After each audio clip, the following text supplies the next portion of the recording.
The two birds thought if it weren't for the bear's services they might have died. The two birds decided to live with the bear in the cave. The bear was very happy that he finally had two friends. Kedua burung itu berpikir, jika bukan karena jasa beruang mungkin mereka akan mati. Kedua burung itu memutuskan untuk tinggal bersama beruang di dalam gua. Beruang itu sangat bahagia karena akhirnya ia mempunyai dua teman. The bear and two birds became friends. The three of them played together every day, ate together, and looked after each other. The bear guarded the two birds from predators, and the two birds guarded the bear when it was time for a long sleep. Beruang dan dua ekor burung menjadi sahabat.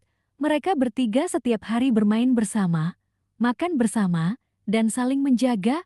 Beruang menjaga kedua burung dari pemangsa, dan kedua burung menjaga beruang ketika waktu tidur panjang tiba.